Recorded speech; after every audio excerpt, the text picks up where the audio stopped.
ሰላም ጤና ይስጥልን ክቡራትና ክቡራን የፍቅር ሊቃል ዩቲዩብ ገጽ ተከታታዮች እንዴት ናችሁልን? ስለ አርሰናል እናወራለን። በ6 ነጥብ በፕሪሚየር ሊግ አናት ላይ ስለተቀመጡት መድፈኞቹና የፊት መስመራቸው እንነጋገራለን። አርሰናል የፕሪሚየር ሊግ አናት ላይ ይገኛል። ነገር ግን ከአርሰናል ግብ አስቆጣሪዎች መካከል የትኞቹም በቶፕ 10 ውስጥ አይገኙም። በእንግሊዝ ፕሪሚየር ሊግ ወደ ኋላ ስንንደረደር እስከ 10ኛ ድረስ ምርጥ ጎል አስቆጣሪ የሌለው ቡድን በታሪክ ሻምፒዮን ሆኖ አያውቅም። መድፈኞቹ ዘንድሮ ይህንን ታሪክ የሰብሩት ይሆን ብለን እንጠይቃለን። አርሰናል እስካሁን ከ40 በላይ ጎሎችን አስቆጥሯል። በፕሪሚየር ሊጉ በ6 ነጥብ ልዩነት እየመራ ይገኛል።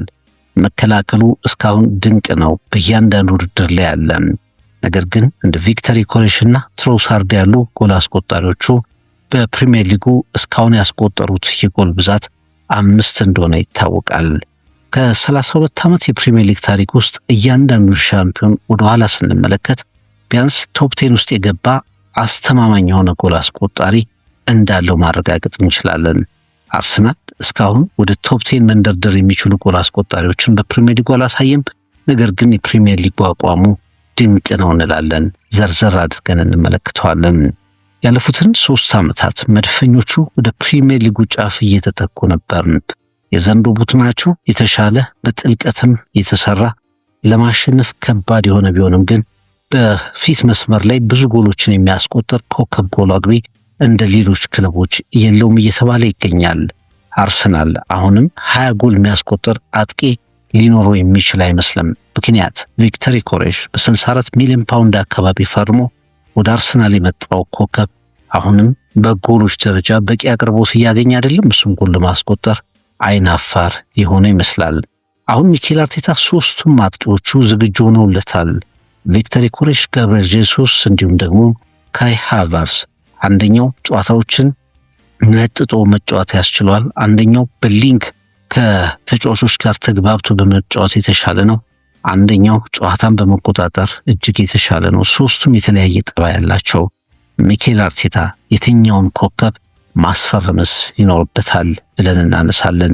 በተለይ ቀሪዎቹ ጊዜያት ለአርሰናል እጅግ ወሳኝ ናቸው።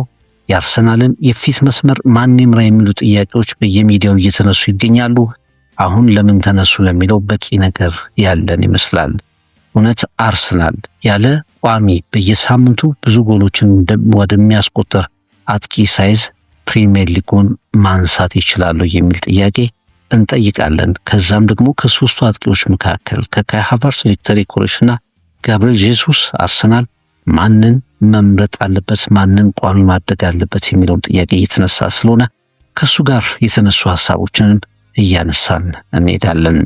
እንግዲህ ቀደም ሲል እንደገለጽኩት ክቡራትና ክቡራን አድማጮቼ ተመልካቾቼ፣ ቀደም ሲል እንደገለጽኩት በ32 ዓመት የእንግሊዝ ፕሪሚየር ሊግ ታሪክ ወደ ኋላ ሸርተት ብለን ስንመለከት ቢያንስ ቶፕ 10 ውስጥ የገባ ጎል አስቆጣሪ ሻምፒዮኖች ነበራቸው።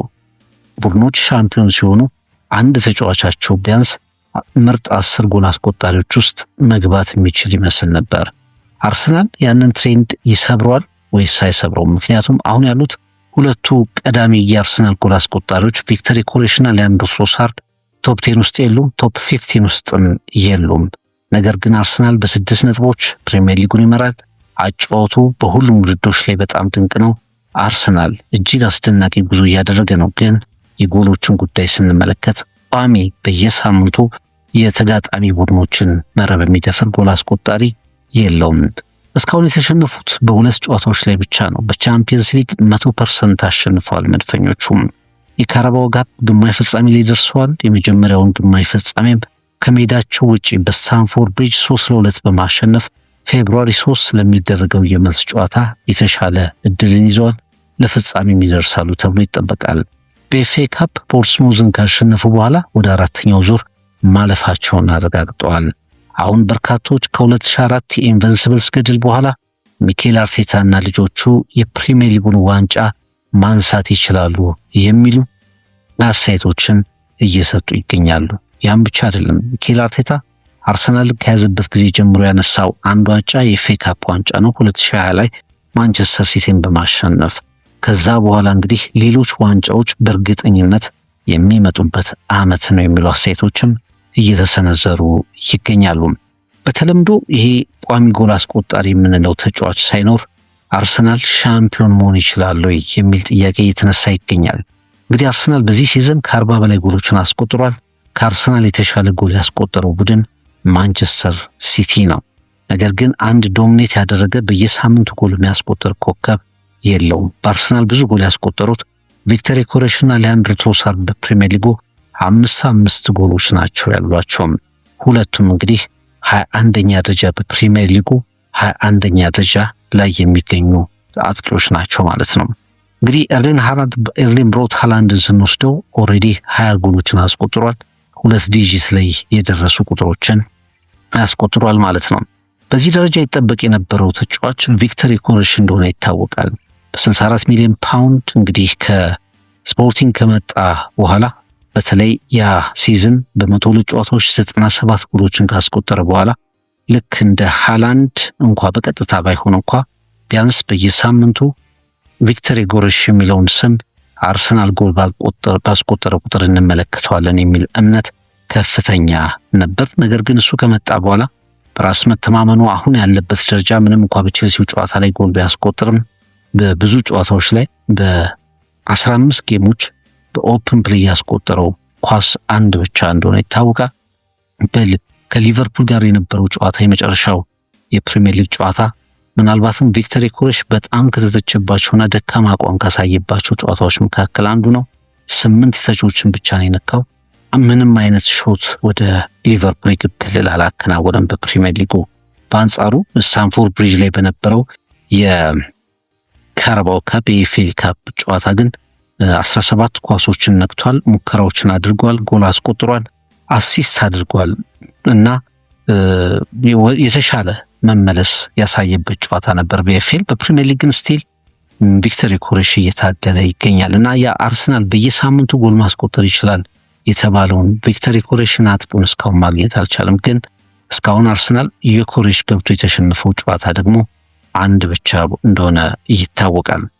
ይህ በእንዲህ እንዳለ ነው እንግዲህ ካይ ሃቨርትዝ በቅርቡ ከሃምስትሪንግ ከጉልበት ጉዳቶቹ አገግሞ ወደ ፕሪሚየር ሊጉ መመለስ የጀመረው በሁለት ጨዋታዎች ላይ ተቀይሮ ገብቷል። ፖርትስማውዝን 4-1 ባሸነፈበት አርሰናል 4-1 ባሸነፈበት ጨዋታ ላይ ለ21 ደቂቃዎች ያህል ተቀይሮ ገብቷልና ሚኬል አርቴታ በጣም በከፍተኛ ሁኔታ ናፍቀነው ነበር የሚል አስተያየቱን ሰንዝሯል። በተለይ እንቅስቃሴው፣ የጨዋታ አነባቡ እንዲሁም ደግሞ ለቡድናችን መዋቅር ያለው አስተዋጽኦ በጣም ከፍተኛ ነው ሲል በተለየ ሁኔታ አወድሶታል። እንቅስቃሴውን በተለየ ሁኔታ ስመለከት ነበር። ንቃቱን የሚያደርገውን የተለየ ሂደት በጣም ስመለከት ነበር እና በጣም ናፍቆን ነበር። በጣም ያስፈልገን ነበር። ለትልልቅ ጨዋታዎች የሚያስፈልገን አይነት ተጫዋች ነው ሲል ካይ ሃቨርትዝን ጠቅሶታል። ከዛ ውጭ እንግዲህ ጋብሪኤል ጄሱስ በተከታታይ ጨዋታዎች ላይ ከጉዳቱ ካገገመ በኋላ ጋብሪኤል ዮኬሬሽን ቀድሞ ከካይ ሃቨርትዝን ቀድሞ እየተካ የሚገባ ተጫዋች እንደሆነ ተመልክተናል። በወሳኝ ጨዋታዎች ላይ ጎሎችን ሲያስቆጥር፣ በአስጨናቂ ጨዋታዎች ላይም ጎሎችን ወደ ማስቆጠር ሲመጣ ተመልክተነው ነበርና እነዚህ ሶስቱም አጥቂዎች ሁለቱ በእርግጥ በጉዳት የተመለሱ ናቸው። ቪክተር ዮኬሬሽ ቀድሞ የጀመረ ነው፣ ግን የጎል ማግባት አቅሙ በሚፈልገው ልክ አልደረሰም። ከሁለቱ አጥቂዎች ደግሞ ገና ወደ ቡድኑ ግልጋሎት መስጠት የጀመሩበት ጊዜ ነው። ስለዚህ አርሰናል በየሳምንቱ ብዙ ጎሎችን የሚያስቆጥር ወሳኝ አጥቂ የለውም ብለን መናገር እንችላለን። አጥቂው አለ፣ ለዚህ ዓላማ የመጣው ኮከብ አለ፣ ግን ቢያንስ ጎሎቹ ከአጥቂው መምጣት አልጀመሩም የሚለው ላይ የሚያስማማን ይሆናል ማለት ነው።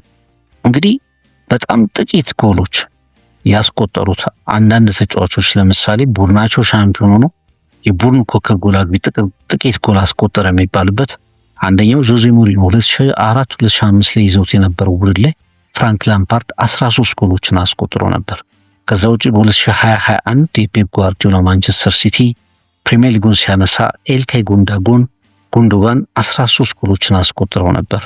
አሁን የአርሰናል ጎሎችን ስንመለከት ሁሉንም ጎሎች ከ40 በላይ የሚሆኑ ጎሎችን ያስቆጠሩት 13 የተለያዩ ተጫዋቾች ናቸው። ብራይተን ብቻ ነው በ15 ተጫዋቾች ብዙ ተጫዋቾቹ ጎል ያስቆጠሩለት ከአርሰናል በተሻለ ብራይተን ብቻ ነው እና ሚኬል አርቴታ በፊትም ይባል ነበር 20 ሲደመር እና ከዛ በላይ የሚሆኑ ጎሎችን የሚያስቆጥር አጥቂ ከሚኖር ጎሎቹን የተለያዩ ተጫዋቾች እንዲያስቆጥሯቸው ማድረግ የቡድኑ ዋና ዓላማ ማሸነፍ እንዲሆን ማድረግ ዋና ምርጫው እንደሆነ ሲነገር እንደነበር ይታወሳልና ሚኬል አርቴታ አሁንም ብራይተን 15 ተጫዋቾች ያሉትን ጎሎች ከማስቆጠራቸው ውጪ አርሰናል 13 ተጫዋቾቹ ጎል ማስቆጠር ችለዋል ማለት ነው።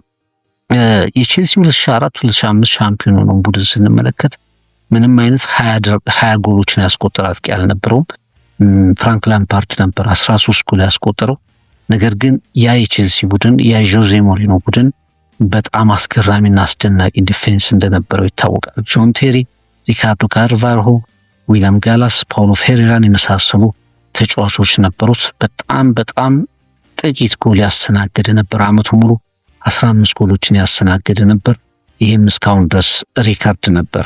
ምናልባት አርሰናል አሁን የክሊንሺቶቹ ጉዳይ ጥያቄ ውስጥ እየገባ ነው እንጂ ከዛ ቼልሲ ጋር የሚመሳሰልበት ነገር አለ። በተለይ ዊሊያም ሳሊባና ጋብሪኤል ማጋሊሽ በጋራ የሚሰለፉ ከሆነ የተከላካይ መስመሩ አራቱን ቀዳሚ ተጫዋቾች የሚያገኝ ከሆነ ከእነሱ ጋር ሪካርዶ ካላፊዮሪና ዩሊየን ቲምበርን የሚያገኝ ከሆነ ክሊንሺቶችን የሚያስመዘግብ ነው። ስለዚህ የዛን የጆዜን ጠንካራውን ዲፌንስ የሚያስታውስ ዲፌንስ ስላለው አርሰናል ምንም እንኳ ከ10 በላይ ከ13 በላይ ጎሎችን የሚያስቆጥሩ ተጫዋቾች ባይኖሩትም ብዙ ተጫዋቾቹ ጎል እያስቆጠሩ ሻምፒዮን ይሆናል የሚሉ አስተያየቶች ይሰነዘራሉ። ሌላው ትንሽ ጎል አስቆጥሮ ተጫዋቹ ማለት ነው ሻምፒዮን የሆነ ቡድኑ ግን የፔፕ ጓርዲዮላ ማንቸስተር ሲቲ እንደሆነ ይታወቃል። 2020-21 በዛ ቡድን ውስጥ ብዙ ጎል ያስቆጠሩ ተጫዋች ኢልካይ ጉንዶጋን ነው። 13 ጎሎችን ከመረብ አሳርፎ ነበር። ግን በዛ ቡድን ውስጥ ራሂም ስተርሊንግ ነበር፣ ፊል ፎደን ነበር፣ ራሱ ጋብሪኤል ጄሱስ ነበር፣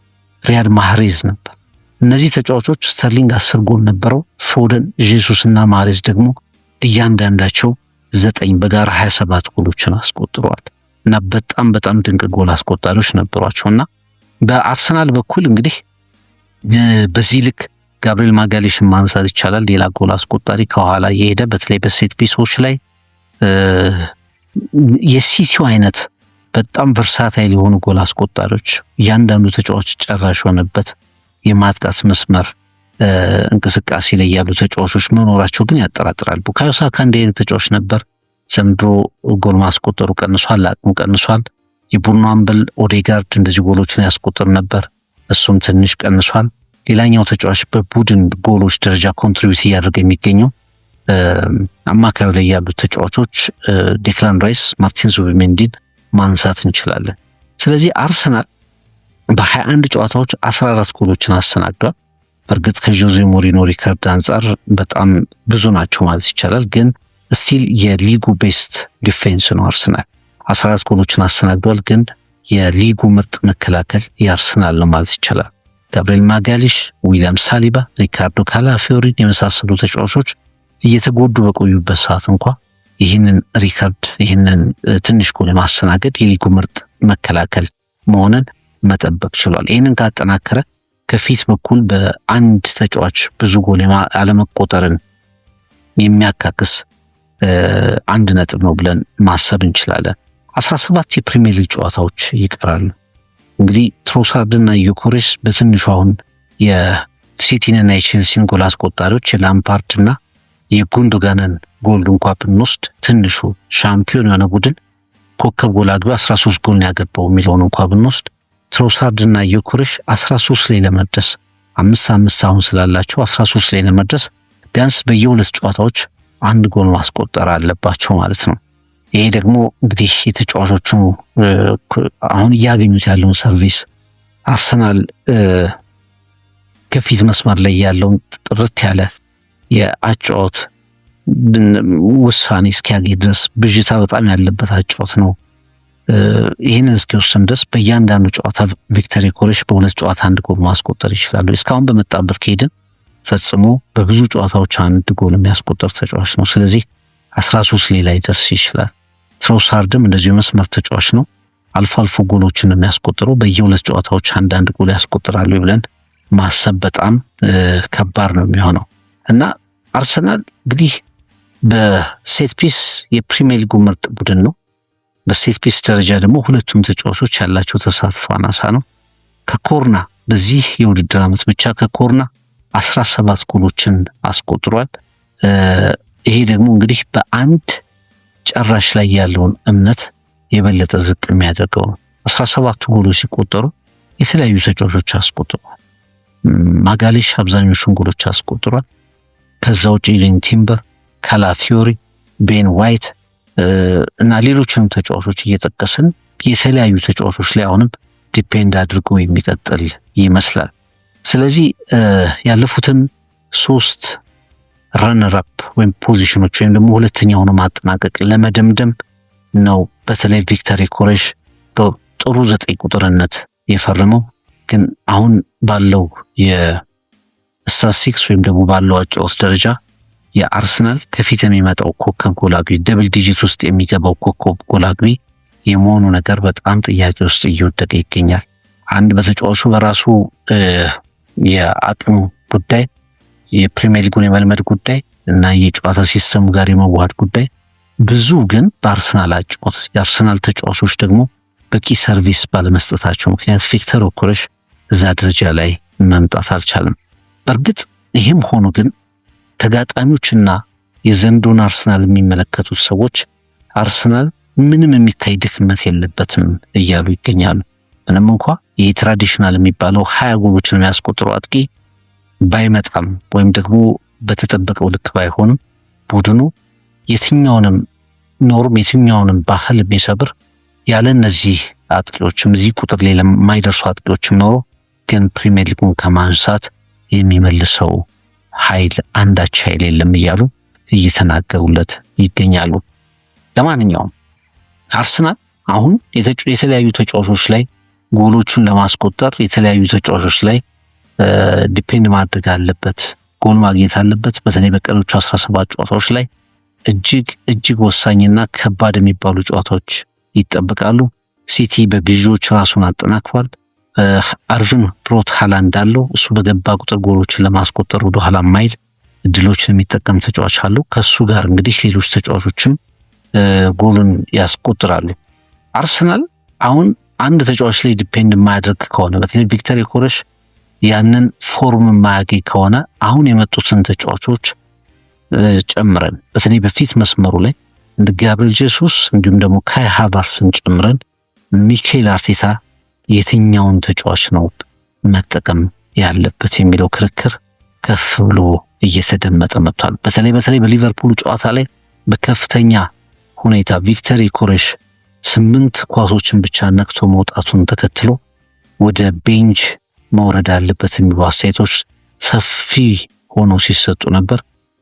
በኤፍኤ ካፑ ጨዋታ ላይ ሚኬል አርቴታ ስለ ካይ ሃቨርትዝ በሙሉ ስሜት በናፍቆት የተናገረውን አስተያየት ከሰሙ በኋላ በቃ የቪክተር ዮኬሬሽ ነገር አብቅቷል እያሉ ነበር። ወደ ቤንች መውረድ አለበት፣ ሊወርድም ይችላል የሚሉ ሀሳቦችን እየሰነዘሩ ነበር። ከዛ ውጪ ለአርሰናል ጋብሪኤል ጄሱስ ያሳየውን የተቀየረ እየገባ ያሳየውን ነገር በመመልከትም ጄሱስ መጀመር አለበት የሚሉ አስተያየቶችም ሲሰነዘሩ ነበርና እስኪ የትኞቹን ተጫዋቾች ምን ኳሊቲ አላቸው፣ ምን የተለየ ነገር አላቸው፣ ለሚኬል አርቴታ ለአርሰናል ምን የተለየ ነገር ያቀርባሉ የሚለውን እንመልከት። እንግዲህ ቪክተር ዮኬሬሽ 27 ዓመቱ ነው። በጣም ቀጥተኛ ጨዋታን ይፈልጋል። ፊዚካሊ አርሰናልን በተለየ ሁኔታ አድቫንቴጅ እየሰጠው ይገኛል። በተለይ የትኛውም ተጋጣሚ ግዙፍ ተከላካዮች አንድ ወይም ሁለት ነው ከሱ ጋር ይቆማሉ። የሱ ፊዚካል ባትሎችን የማሸነፍ ጉዳይ የአካል ብቃት ደግሞ ለኦዴጋርድ፣ ለቡካዮ ሳካ እና ለሌሎችም ተጫዋቾች ነፃነት የሰጠ ሆኗል። በጣም ቀጥተኛ አጥቂ ነው። ወደ ጎል መሄድ የሚፈልግ ተጫዋች ነው። ነገር ግን የቡካዮ ሳካ፣ የትሮሳርድ፣ የኦዴጋርድ ጨዋታዎች ብዙ ጊዜ ሲገድቡት ተመልክተናል። እንደውም በቼልሲ ኤፍኤ ካፕ ጨዋታ ላይ ግልጽ ኳስ ቡካዮ ሳካ ሴንተር መደረግ ያለበት ኳስ መከልከሉን ተከትሎ ያንን ኳስ ለቤን ዋይት ሲሰጠው ግን ቤን ዋይት ሲያሻግረው ሳንቼዝ የቼልሲው ግብ ጠባቂ ሲተፋው ዮኬሬሽ ጎል አስቆጠረ። ከረጅም ጊዜ በኋላ ነው ጎል ያስቆጠረው። ቡካዮ ሳካን ሆን ብሎ ይሁን ሳይሆን በኋላ በምስሎች ላይ እንደታየው በብስጭት ቡካዮ ሳካን ይገፋል። ቤን ዋይትን ግን አንተ ነህ ኳሱን እንዳስቆጥር ያደረከኝ ብሎ ሲጨብጠው እንመለከታለን። ቨርቲካል ስትራይከር ነው። በጣም ወደፊት መጫወት የሚፈልግ ተጫዋች ነው። ግን የአርሰናል አጫወት፣ ሚኬል አርቴታ አጫወት፣ የመስመሩ እንቅስቃሴዎች ወይም ደግሞ ከመሃል የሚላኩ ስሩ ፓሶች እሱን ማዕከል ያደረጉ አልሆኑም እና ከተከላካዮች ጀርባ መሮጥ ይችላል፣ ፕረስ ያደርጋል። ሆልድ አፕ ፕሌይ በጣም ጥሩ ነው። በተለይ አርሰናል ከዚህ በፊት በረጅሙ የሚጣሉ ኳሶችን ይዞ ቡድኑ እንደገና እንዲያገግም፣ አማካዮቹ እንዲጠጉ፣ ተከላካዩ እፎይታ እንዲያገኝ የሚያደርግ አጥቂ አልነበረውም። ይህንን በትክክል ያደረገ አጥቂ ነው እና ሁልጊዜ ሲሮጥ ነው የምንመለከተው። ወደ ተከላካይ መስመሮች ሲሮጥ እንመለከተዋለን። ሴንተር ባኮችን የተጋጣሚ የመሀል ተከላካዮችን እረፍት አልባ እንዲሆኑ ሲያደርግ እንመለከተዋለን። በ97 ጎሎችን በ102 ጨዋታዎች ያስቆጠረ አጥቂ ጎል 5 ብቻ በፕሪሚየር ሊጉ 5 ጎሎችን ብቻ አስቆጠረ ማለት የሚመጥነው ባይሆን እንኳ ግን ሌሎች ምክንያቶችን ከተመለከተን ቪክተር ዮኬሬሽ ለአርሰናል የጨመራቸው ነገሮች አሉ። ደካማ ጎኖቹ አሁንም የምናነሳቸው አንደኛው ባለፉት 15 ጨዋታዎች ከኦፕን ፕሌይ 1 ጎል ነው ያስቆጠረው። የቼልሲውን ጨዋታ ሳንጨምር አድማጮቻችን፣ የቼልሲውን ጨዋታ ከጨመርን ሁለተኛ ጎል 2 ጎሎችን ነው በ16 ጨዋታዎች ላይ ያስቆጠረው ማለት ነው።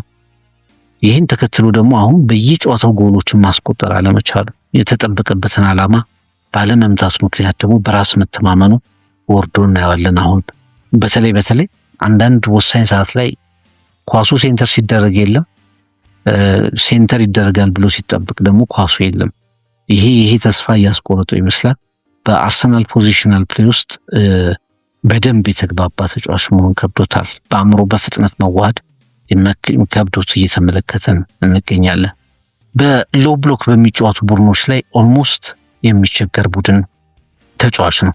ሊቨርፑል በኤምሬትስ የፕሪሚየር ሊጉ ጨዋታ የመጀመሪያ 45 ደቂቃ ላይ በአርሰናል ሙሉ ለሙሉ ተበልጦ ነበር፣ ግን በሎው ብሎክ ነበር። ሁሉም ተጫዋቾች ተከላካይ ነበሩ ማለት ይቻላል። ግን በዛ ጨዋታ ቪክተር ዮኬሬሽ 8 ኳሶችን ብቻ ነው የነካውና በሎው ብሎክ ወደኋላ ፈግፍገው በሚጫወቱ ስፔስ በሚነፍኩ ቡድኖች ላይ በጣም ሰፊ ድክመት ያለበት አጥቂ ሆኖ ይገኛል።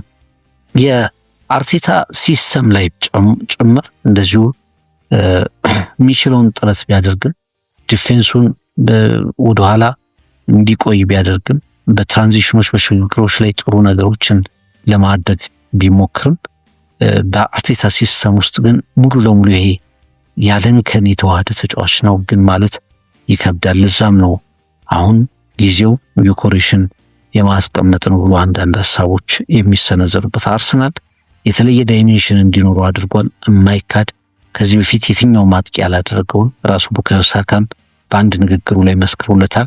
ቀጥተኝነት ጨምሯል ለአርሰናል። ግን አሁን ባለው አቋሙ እንደውም ለሲስተሙ መጥፋት ምክንያት ሆኗል እየተባለ እየተወቀሰ ይገኛል። ግን ሚኬል አርቴታ ደጋግሞ በሁሉም ጨዋታዎች ላይ ደጋግሞ የመጀመሪያ ተመራጭ አጥቂ እንደሆነ እያሰመረበት ይገኛል እሱም በማስገባት። ሁለተኛው ጋብሪኤል ጄሱስ ነው። እንግዲህ ጋብሪኤል ጄሱስ እንግዲህ ከቪክተር ዮኬሬሽ አንጻር የተለያዩ ሚናዎችን መወጣት ይችላል። 9 እና 10 መሆን ይችላል። በሃይብሪድ እንደ ሐሰተኛ 9 ቁጥር መጫወት ይችላል። ከኳስ ጋር ያለው ምቾት ፈጽሞ ከቪክተር ዮኬሬሽ የተሻለ ነው። ድሪብሊንጉ በጣም የተሻለ ነው ብለን ማሰብ ይቻላል። ከቡድኑ ጋር ረጅም ጊዜ ከመቆየቱ ጋር ብቻ ሳይሆን ከአጫወቱም ስለሚመች የሊንክ ፕሌው ከሌሎች የአርሰናል ተጫዋቾች ጋር ከቪክተር ዮኬሬሽ የተሻለ ነው።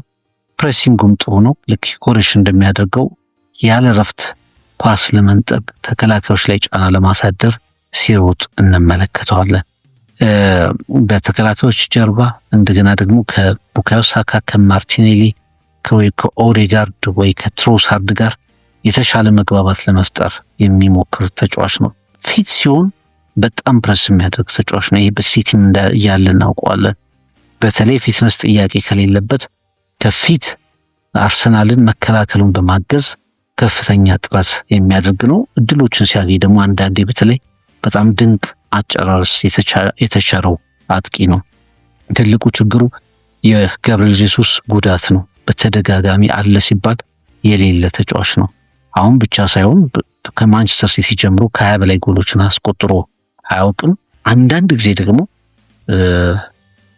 ልክ ብራዚሎች ላይ እንደሚነሳው አይነት አስተያየት ኦቨር ነገሮችን ለመፈጸም ይሞክራል። ብዙ ተጫዋቾችን ማለፍ ብዙ ነገሮችን ለመከወን ስለሚያስብ ሲምፕል ስለማይሆን አንዳንድ ጊዜ እድሎች ሲያልፉት እንመለከታለን።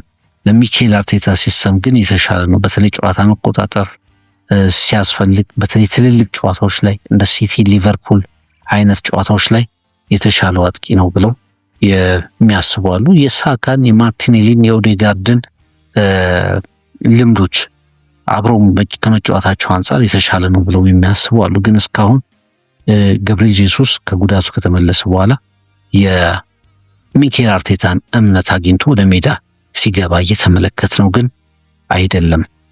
ሶስተኛው ተጫዋች ምናልባትም ለኔ የሚኬል አርቴታ የሚመርጠው ተጫዋች ካይ ሃቨርትዝ ነው። የ26 ዓመት ኮከብ እንግዲህ ዘግይቶ የሚደርስ ነው ወደ ግብ ክልል፣ ሐሰተኛ ታርጌት ነው።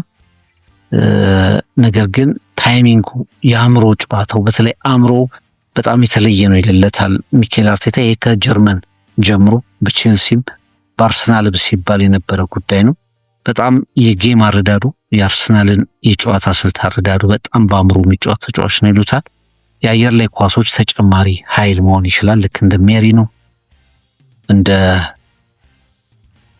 ጋብሪኤል ማጋሊሽ፣ ዩሊየን ቲምበር፣ ካላፊዮሪ እና ሌሎችም ተጫዋቾች የአየር ላይ ኳሶችን ማስቆጠር የሚችል ነው። ያልታሰቡ እና ያልተጠበቁ ሩጫዎችን፣ ፈጣን ሩጫዎችን አድርጎ ጎሎችን ሲያስቆጠር የምንመለከተው ነው። በመስመሮች መካከል ማጥቃት ይችላል፣ ስፔስ መፍጠር ይችላል። እንደ ሶስተኛ ሰው ሰብድማን ረኖችን ያደርጋል። ከዛ ውጭ ደግሞ ቦክስ ውስጥ ከውጭ ነው የሚደርሰው። ብዙ ጊዜ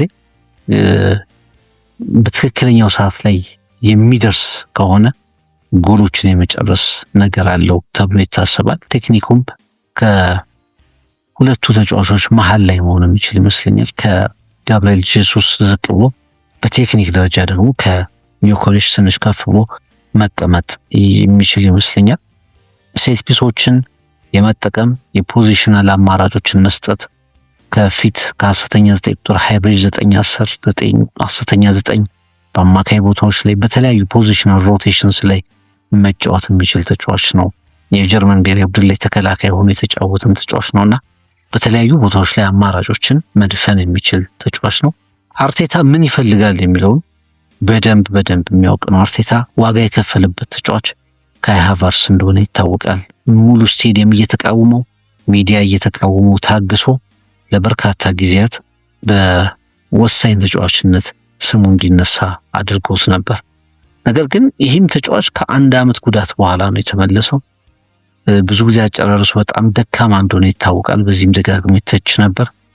እውነተኛ 9 ቁጥር አይደለም፣ ፒውር 9 ቁጥር አይደለም እና የጨራሽነት ኢንስትሪክት የለውም ብለው ያስባሉ። ለዛ ነው እንደውም ከቼልሲ እንደፈረመ ያ ሁሉ ተቃውሞ ወረደበት። እውነተኛ የመጨረስ አቅም የለውም በሚል ነው። ግን ለሚኬል አርቴታ ለሚፈልገው ሲስተም አርሰናል ትዕግስት ሲፈልግ፣ ፖዚሽናል ኮንትሮል ሲፈልግ፣ ተከላካዮች ሲሆኑ ተጋጣሚዎች በጣም የበለጠ ወደኋላ ፈግፍገው መከላከል ሲፈልጉ የካይ ሃቨርትዝ ጥሩ አማራጭ ነው የሚሉ ሀሳቦች በደንብ ሲነሱ እንመለከታለን። እና አርሰናል የትኛውን ሚኬል አርቴታ የትኛውን አጥቂ መጠቀም አለበት ነው ትልቁ ጥያቄ። እናንተስ የእናንተ ምርጫ ማን ነው መሆን ያለበት ነው? ሃቨርትዝ ስፔሶችን በደንብ ይጠቀማል። ቦክስ ላይ በጥሩ ሰዓትና በትክክለኛ ቦታ ይገኛል። ለሴት ፒሶች፣ ለአየር ላይ ኳሶች ከሁለቱ ተጫዋቾች የተሻለው ነው ብሎ ማሰብ ይቻላል። ሃቨርትዝን ዩኬሬሽ የተጋጣሚን የቡድን ስትሬች በማድረግ በመለጠጥ ቦታዎች እንዲገኙ ያደርጋል። ኢነርጂው በጣም የተለየ ነው፣ ኃይሉ እንደገና ደግሞ ቨርቲካሊ ዳይሬክት የሆነ ወደፊት ወደ ግብ በመጫወት ደረጃ የተሻለው ተጫዋች ነው ብለን ማሰብ እንችላለን። እንደ ሲቲ፣ ሊቨርፑል አይነት ተጫዋቾች ሲኖሩ ፕሬሲንግ በሚያስፈልግበት፣ ሊንክ በሚያስፈልግበት በተለይ ያ ተጫዋች አጥቂው የተነጠለ ሳይሆን ሌሎች ተጫዋቾች ጋር መዋሃድ አለበት ተብሎ ሲታሰብ ደግሞ ጋብሪኤል ጄሱስ መሆን አለበት ብለው የሚናገሩ ሰዎች አሉ። አሁን ለአርሰናል ትልቁ ነገር ሚኬል አርቴታ ያስቀመጠውም ነገር የሚያስማማውም ነገር ማን ብዙ ጎል ያግባ ሳይሆን ጨዋታዎችን ማሸነፍ ትልቁ ጉዳይ ነው። ግን ጨዋታዎችን ለማሸነፍ ጎሎች ወሳኝ ናቸው። ለጎሎች ደግሞ የመጀመሪያ ታርጌት አጥቂው ነው። በአጥቂ መስመር ላይ የሚሰለፈው ተጫዋች ደግሞ ማን ይሆን ለሚለው ሃቫርትስ፣ ጄሱስ እና ዩኮሬሽ የሚባሉ ስሞች አሁን ከአርሰናል ፊት መጥተዋል። ምን ትላላችሁ ክቡራትና ክቡራን አድማጮቻችን? አንደኛ ያለ ቤስት ስትራይከር ወይም ደግሞ ቶፕ 10 ውስጥ ገብቶ ወደ ማያጠናቀቅ ስትራይከር ይዞ ዋንጫውን ማንሳት ይቻላል ወይ? የዘንድሮ አርሰናል ያንንም ታሪክ መቀየር ይችላል ወይ የሚለው ጥያቄ ላይ ሐሳብ ስጡበት። ሁለተኛ ደግሞ የትኛው አጥቂ ለአርሰናል በቀሪዎቹ 17 ጨዋታዎች ላይ የበለጠ እድል ማግኘት አለበት፣ የበለጠ አርሰናልን ከፍ አድርጎ ሊመራው ይችላል የሚለውን እስኪ ሐሳብ ስጡበት። ቪክተር ዮኬሬሽ እስካሁን ድረስ መጥቷል፣ በዚሁ መቀጠል አለበት? ኮንፊደንሱ ይመለሳል ወይስ እንደ ካይ ሃቨርትስ እና የጋብሪኤል ጄሱስ አጫዋቶች በአርሰናል ውስጥ መታየት አለባቸው? አርሰናል በሳምንቱ ነገ በፕሪሚየር ሊግ ደረጃ ወደ ኖቲንግሃም ፎረስት ሲቲ ግራውንድ ያቀናል። ይህንን ጨዋታ አሸንፎ የበለጠ ቀን የሚደረገውን በተለይ የማንቸስተርና የማንቹሪያን ደርቢ ማንቸስተር ዩናይትድ እና የማንቸስተር ሲቲን ጨዋታ አይቶ ነው ሊገባ የሚችለው። በዛ ጨዋታ በተለይ አርሰናል ሞር ለዩናይትድ ድጋፉን የሚሰጥበት ይሆናል። በጣም በሀገራችንም በሌላውም ዓለም ላይ አርሰናል ከማንቸስተር ዩናይትድ በጣም የሚታወቅ ፊክቸር እንደሆነ ይታወቃል። በዛ ጨዋታ ላይ ግን አርሰናሎች ራሱ ለማንቸስተር ዩናይትድ ለቀዩ ማንቸስተር የሚደግፉ ነው የሚመስለኝ። እዛ ጨዋታ ላይ የሚመዘገበውን ውጤት አይተው ወደ ኖቲንግሃም ፎረስት ጨዋታቸው ፊታቸውን ያዞራሉ። ያንን ጨዋታ በአሸናፊነት ደግሞ የ6 ነጥብ ወይም ደግሞ አስቀድሞ የሚገኝ ነጥብ መጣል ካለ ያንን አስጠብቀው ለመሄድ ከፍተኛ ፍልም ያደርጋሉ ተብሎ ይታሰባል። እና ትልቁ ጥያቄ በቀሪዎቹ የፕሪሚየር ሊግ ፍልሚያዎች ውስጥ የአርሰናል የአጥቂን መስመር ማን ይምራው? ሐሳብ ስጡበት። ከፍቅር ይልቃል ዩቲዩብ ገጽ የዛሬውን በዚሁ እናቆማለን። ነገ የተለያዩ ጨዋታዎችን ዳሰሳችንን እንቀጥላለን። መልካም ቀን።